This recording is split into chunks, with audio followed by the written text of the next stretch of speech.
Divine Source, Great Spirit, we're so grateful to be called here today to receive your grace and your mercy and your blessings, to call them forth into awareness. We ask you to help us see that we are safe and at home with you, basking in your light. And so it is.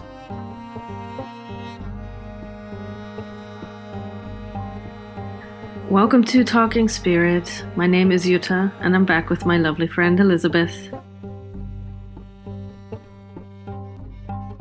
Yeah, welcome back, everyone.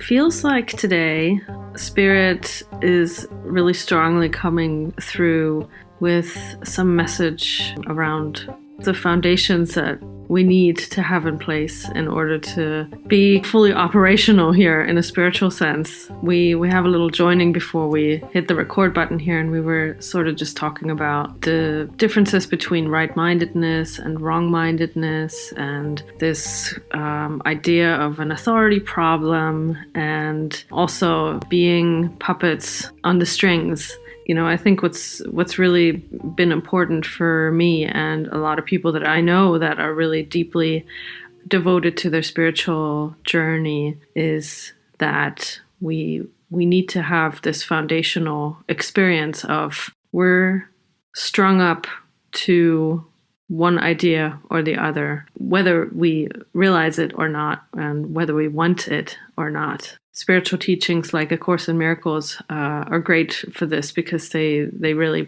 point out the two ways and the two options and the two choices. And for me, it's been really amazing to have that as part of my foundation because it really deeply went into this idea that if I'm not strung up with the spirit, if I'm not on the strings of the spirit, then inevitably I'm going to find myself on the strings of the ego or the unconscious or the small mind, the small self. Inevitably that will lead to suffering and upsets, and it'll be very discouraging. So, you know, having really gotten this teaching into my mind that really my better option is to just line up with the spirit and happily get on his strings. I'm really grateful for that. And we'll just see where the spirit takes us with it today. And over to you, Elisabeth.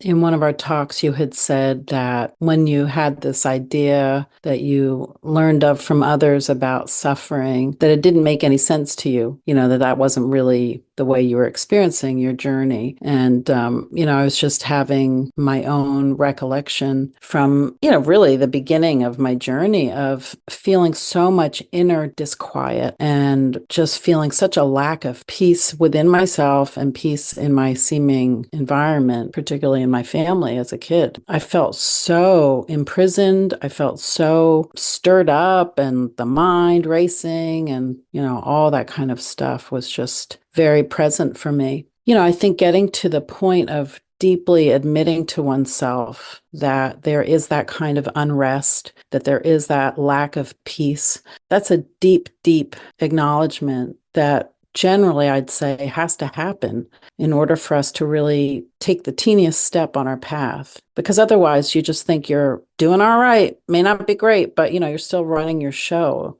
I'm just so grateful for the extreme inner experience that I had as a kid because I did want freedom from it. It really, really drove me deeply to feeling that inner sense of the spirit and feeling what was really, I wouldn't have necessarily had that language, but I did know my birthright was peace.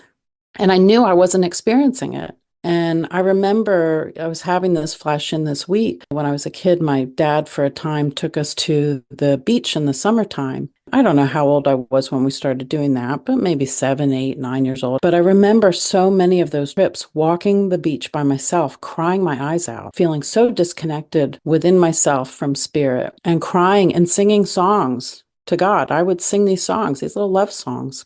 Yeah, I was just in so much inner turmoil and pain. And I didn't understand why things were happening the way they were happening in my family and to people that I loved. And I didn't understand the not nice stuff that felt like it was coming towards me. And When I was in my early days of my journey, I remember Thich Nhat Hanh was one of the teachers that I found. And I think one of the early books that I had purchased was Peace is Every Step. And I just wanted peace.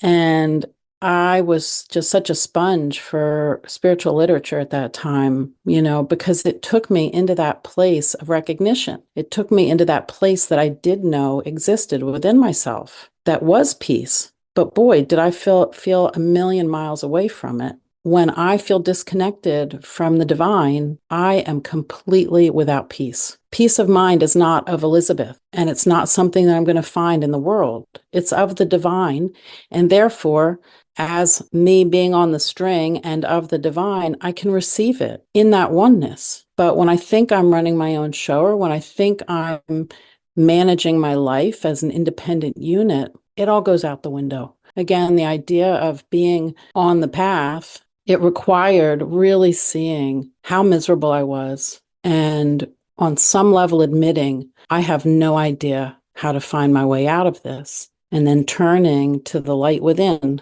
turning to the source. Yeah, it's great. And actually makes me kind of look back at my experiences. And it was really interesting, I think, for me growing up, because of course I had upsets and stuff like that, but I didn't really have this 100% awareness that most of the time I wasn't peaceful or happy. It wasn't really something I was thinking about. So it was a bit different for me. But early on my spiritual journey, I had some experiences of being really in the flow and feeling like I was really used to my fullest capacity in terms of what the spirit was doing with me. That was a contrast experience I needed in order to see how bad things actually were in my mind. It led to changes in relationships and things like that, because it's like I had to weed out, this doesn't feel right and this does feel right. And, I feel worthy of feeling this feeling of being in the flow and being used by the spirit. And what I don't want is the opposite, where it just feels like I'm some automation running in terms of, what seems like is meant to be happening for people in their lives, in their early 20s or whatever, however old I was. I needed to have this contrast experience of, oh, wow, it actually can feel like this, and I think it met up with something inside myself that somewhere, it was just immediately clear, oh my God, it's always supposed to be like this. I'm always supposed to be able to, feel connected and feel like I'm in this purpose and serving something beyond myself. From that point on, it was really intense, because then I could see all of the turmoil in my own mind that I didn't even recognize before that point. This kind of weeding out of what was supportive to my peace of mind and what wasn't. I needed to do that. And it involved changes in my life and changes in my thinking. And it was the first sort of thing that needed to happen, I think, for myself on this path in order to really be able to move forward in any kind of productive way with the spirit. Yeah, so I needed this big contrast experience of what actually life can feel like. And there's a possibility that it can always feel this way. Let's examine how things feel, right? It was sort of my first experience with really looking at what kind of thinking didn't bring me joy and what kind of thinking did bring me joy. With the Course in Miracles then coming in too, it just made it all so much more clear in my mind. And it was, like I said, it was intense because, it brought to the forefront all of the pain I was causing myself. It was really showing me beliefs I was holding about myself and others and the world that were completely valueless, but part of my mind thought it was able to get something by holding on to them. And, kind of realizing that the holding on to beliefs that actually are painful to myself is expression of me being on the strings with my lower mind or with the ego. And there were always these choice points where I could see like, okay, I know what I'm choosing right now. Do I want to do do I want to do something different? And in the beginning, a lot of the times I didn't. I was a bit stubborn and kind of held on to things. Every step that I was able to take to just look at it, look at these kind of behaviors and patterns. It wasn't like I was choosing wrongly necessarily every time I, found out that maybe I don't want to be happy right now, actually. It was really all helpful to get me to where I'm at now. And it's just normal for me now as a first step to go to the spirit for anything. So, I'm really happy to be on the strings with the spirit.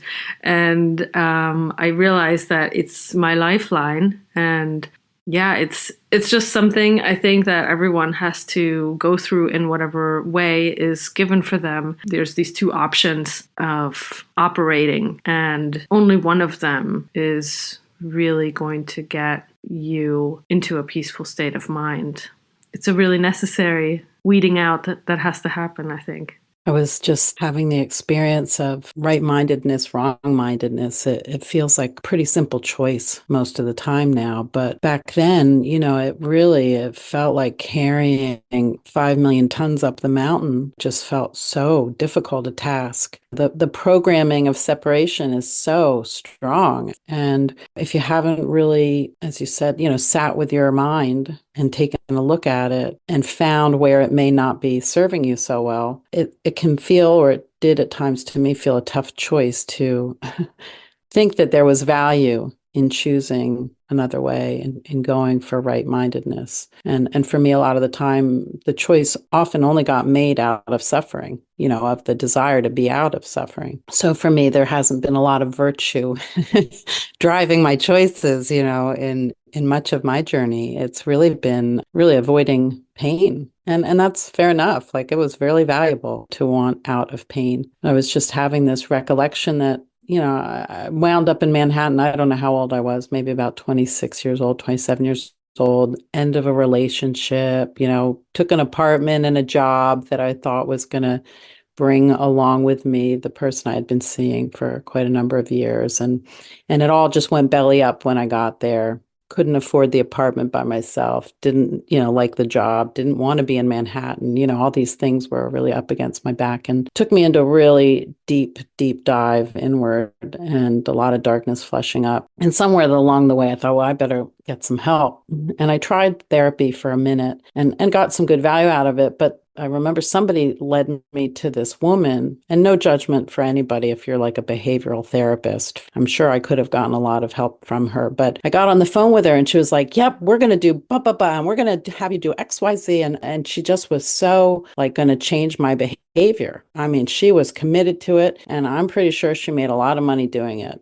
She was very much a good salesperson. I remember I got off the phone and I was a little twisted up, like, should I? Because she's telling me, like a good story here. Like she's committed to what she thinks she's offering up here. But there was just that knowing within myself that it really wasn't going to be about changing my behavior. Somewhere the spirit was already like, that's not the way for you. You've got to deal with your thinking and how you're holding your mind. So, maybe that'll be a helpful message for somebody in terms of something that's gone on in their journey. But all of the real shift within myself really started to happen when I really did understand I'm not the one that's going to do it. And it's such a paradox, right? Because it's like you have to take responsibility, and yet on this other level, you're handing the responsibility back to the divine. It's a funny thing to try to even talk about, but there was that understanding of the need for help, and that there was a source that I was going to need to source from.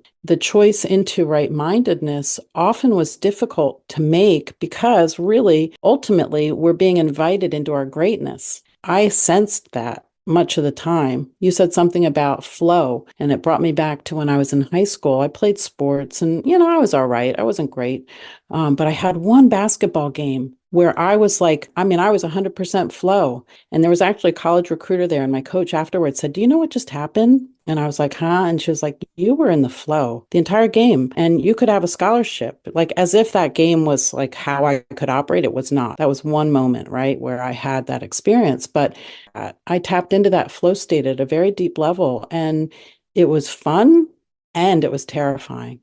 I was being moved. I was not operating at all. My mind was gone for that whole game. It was so interesting. It was such a gift of grace, but I wasn't there as a consistent experience in my mind. And I'm not saying I am now, but the magnitude, the truth of what we are by virtue of our divine inheritance is limitless. It was really easy for me to want to default into littleness all over the place.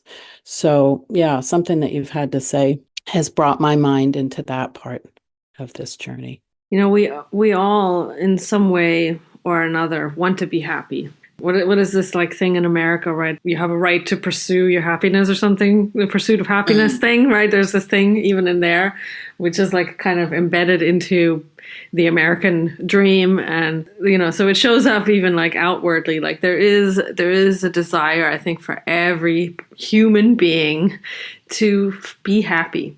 If we really just boil it down to some simple terms. There's so many ways that the world tells you that you're going to be happy. If you have this amount of money, then you made it and you don't have to worry about anything and you can just be happy, or work 50 years and then you can retire and be happy. Have kids because they're going to make you happy, and find the right partner because it's going to make you happy, or find the right job and you'll be happy forever. But it rarely really works out that way, does it? Yeah, I think somewhere along the way, it really, has to push us into a corner where we actually examine what's driving our behavior. Yeah, it's interesting you talk about behavior, because, we have to kind of find out what's driving our behavior. What is the thinking underneath? What's the beliefs underneath? What are the desires that are running in the mind that are causing what we do and say, and how does actually anything feel? And this pursuit of happiness, when we just come at it from a worldly perspective, trying to get it through all of these specific means out in the world, or, by rearranging things in our lives, if we just come at it from that place, first of all, it's never anything that can last, because nothing in this world lasts. So there's no real foundation in any of it. And that means it can crumble at any moment, which means the happiness that we might find in it is really on shaky ground. I think when you start to realize that that's how things really are set up is when you really start looking in a different direction. I think for most people that even approach examining this, there's nowhere to go except inward and except to the spirit. And I think that's good. I think that's an amazing thing that happens on this journey where, like you said, like from this idea of wanting to escape pain, we end up in the right direction anyway. We end up with the spirit, and the impetus to go towards the spirit, I think, shifts from wanting to escape pain to just having the joy and peace of the spirit, right? Which in a sense you can say is the same thing, but I think energetically it's a bit of a different movement, and it's not coming so much from a place of feeling like a victim and small, right? Because you're just going to the source that's actually meant for you, and the source that is your right to access. If you have any rights, that's a right you have in this seeming realm and world here. You have the right to go to spirit. You really don't have any other rights. That's our God-given, source-given, spirit-given right to access that connection with the spirit. And it's the only thing that can operate here in any sense of being helpful and being able to see, what's going to be helpful for us and for the whole. And putting us in a place where we can actually feel our purpose and feel this spark and feel that happiness that we have been pursuing through all these other means. This idea of the judgment that operates in the mind in this world, what I heard you say now, and you had mentioned it earlier in another way, it has to give way to the innocence in order for us to really be taken home. I had this image of a little baby's onesie and this string and the tree, that for me in this moment is that symbol of the divine, the overarching source of life. We have to be stripped of all of these ideas about how any of this works, about who we are, who our fellows are, about what's right and wrong, and come down to this place where our mind is quiet and only moved by the divine. I was having at the beginning of this talk a memory, and there was something that happened one day, and I was really upset, and I was sitting up on this tree limb, and I just started to hold my breath. I don't know where it came from. I was probably about 6 years old. I just knew to stop my breath. And when I stopped my breath, for that amount of time, the thoughts stopped. And it was so delightful. It was such a wonderful experience to have the end of thinking, even if it was for a few seconds. That was a unique experience at that time. We don't have peace of mind with the chattering of incessant thoughts about this experience that we're having. We can't so-called hear the spirit when our minds are so full. And so, how do we become that empty vessel is a conversation we're constantly having with the spirit. What needs to go, what needs to be let go of to give us the proper foundation. The proper foundation is the spirit. It's always the spirit. It's always coming back to that. How do we just keep asking to be moved so that it can all go? Yeah, I love that actually you bring up the holding breath piece, because as a kid, I didn't really realize, but I was stressed a lot. And so one way to just have some joy and have some relaxation, like after school and stuff like that, I would come home and take a bath. And I would often just dip under and just hold my breath for long periods of time. And I had that same experience of just like, oh, this is so relaxing, it's quiet, and it kind of also brought me into this space of limitlessness for that short amount of time. Yeah, I had a bit of that practice as well of just that was one of my ways to turn things off in my brain and in my head. Yeah, finding some space. So I think, you're right. It's like we have to find how we can make more space for that space, right? How can we make more space in our minds so that there can be the quiet and the peace and this happiness that can just settle in and, make its home in our minds and hearts. I think it's a good topic to kind of revisit often, right? This sort of foundation of how does the mind operate? How does this world operate? How do we operate within it? And where can happiness be found? Where can we really feel the spark of the spirit? And in our experience, there's nowhere to find it except with the spirit.